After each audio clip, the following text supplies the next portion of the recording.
¿Qué onda, Esee? That's right, amigos. Knife detector here, talking a little Spanish barrio slang.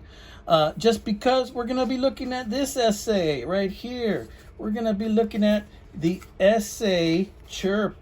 That's right. We're going to check out the Churp. And we're going to look at what the Churp is. We're going to maybe talk about why it is a lot of people just can't get a hold of liking this thing. And we're going to discuss some of its finer points. I'm going to let you know what I think about this.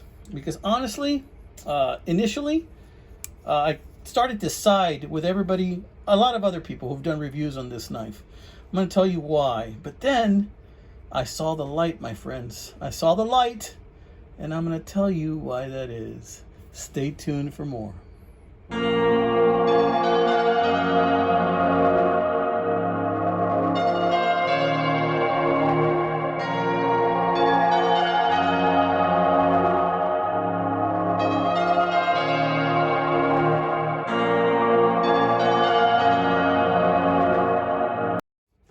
All right, now firstly, take a look at this really cool freaking box. I mean, at first I thought the box is cooler than the knife, but we're gonna get into that in a little bit. It's got this really cool Randall's Adventure Trading box with the skull and cross knives right there. Designed by Randall's Adventure and Training, it says. This is the Churp liner lock made in D2 steel.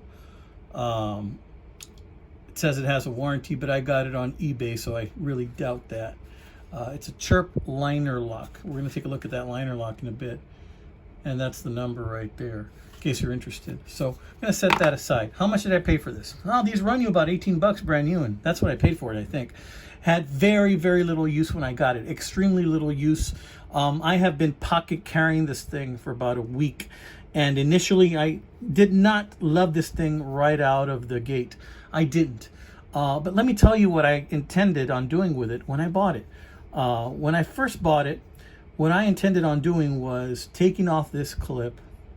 Yes, putting a little lanyard in there like I did here, paracord, and carrying it like a sunfish, because I do enjoy carrying sunfish knives quite a bit. I figured this will make an awesome sunfish type knife, but look at it. You see how it's got that nice curve here on the bottom? It's kind of flatter on top. It's flatter on top than it is on the bottom. So it's not really equal on both sides, you know? So it's kind of different than most of the sunfishes I'm used to. The other thing I'm noticing is, you know, it can't really be called an equal end either if I carry it like that. Because, you know, again, this side, the top side is flatter than the bottom side, even though these sides do look kind of equal.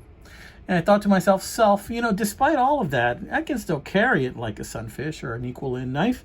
And I should be okay with it if it wasn't for that darn clip back here, right? And let's take a look at that clip. Now, this clip has a very strong indentation right there, right? At first I thought, well, maybe that's to hold on to the belt or your pants or whatever. And it has a hole. Now, the hole goes through the clip and all the way through the knife on the other side, which I thought was pretty cool. If you put a lanyard through it, and let's say your clip fails, you're not going to lose your clip because you got the lanyard still stuck through it.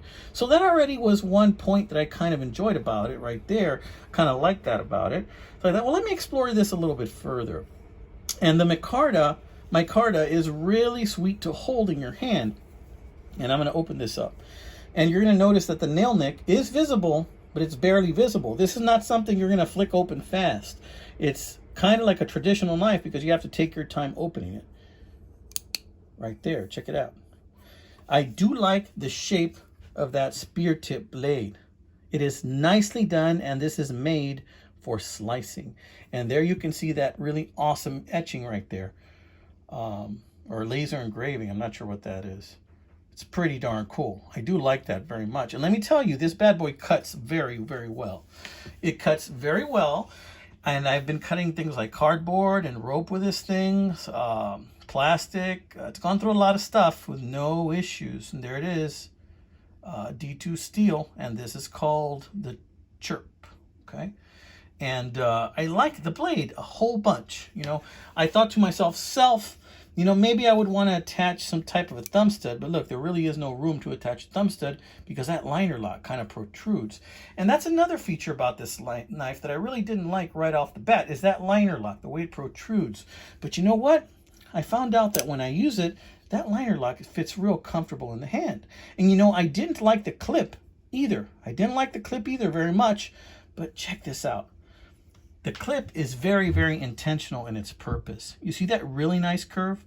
Let's say you want to hold it like this, and you want to cut like that, something from a distance. When your hand is a little further from the front of the handle, that clip is going to help you hold it in place. Your finger just fits perfectly right there, and I feel pretty comfortable holding it like this. That feels really good. But what if you want a little bit more aggressive hold on this thing, a grip on this thing? What if you want to maybe put your finger here for a more exact cut? Look where the finger is now. See? That indentation helps you grip this knife better. So whoever designed this knife really designed it ergonomically well. And I'm beginning to appreciate the finer qualities of this blade, amigos. So that just suits it just perfectly. Whether you're going to hold it like this or whether you're going to hold it like this clip cups the side of your finger so perfectly that it's going to help you make those incisions or those cuts, whatever you want to do. Whether it be some type of a cut where you're going to scrape in the scraping motion like this. Look where my finger is, right there. If you're going to do some slicing like this, look where my finger is, right there. Right where it needs to be. This thing is incredibly helpful. And I figured that when I put it in my pocket, you know, it's going to fit like this, and I can have my lanyard stick out. And when I'm going to use it, I just pull it out with my lanyard, right? And I'm going to have to open it like any traditional, and you hold it right there. Now this has no play. And if you're into the centering, that's what the centering is. It's not what I would call perfectly centered, but I don't really care about that. I know some of you guys do. That's okay. That's your bag of apples, not mine. It's all right. But all in all, I'm starting to like this knife, and I'm not thinking any longer that removing the clip is a good idea. I'm thinking of just leaving that clip right where it is. Initially, I kind of thought that if this tang was a little bit further down, that this could be something like a peasant knife. But you know what? It doesn't really need to be. This right here is extremely versatile. You can use it to cut many different things. It's so comfortable, fits in your hand. You can see this micarta is already starting to get a little bit of wear on it because it's been in my pocket with my keys and my change, and it's starting to smooth out a little bit.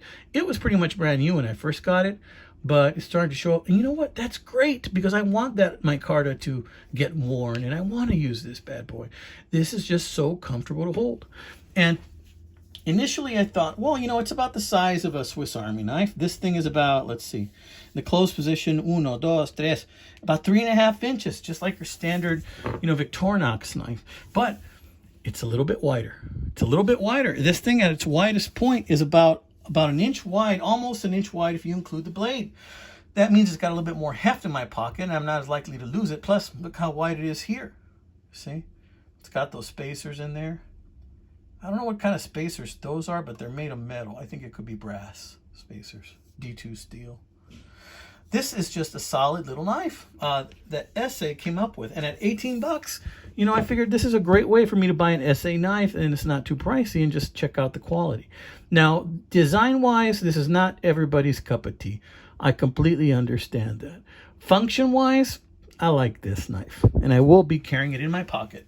I will either carry it just as a pocket dropper, or I will use the clip, one or the other. But I wanted to show you this, my friends. I wanted to show you that this bad boy is out there. And even though this knife has gotten quite a bit of bad publicity, I wanted to let you know that, you know what? Beauty is in the eye of the beholder, amigos. So if this is something that you would like to behold, well, check out the Esee website.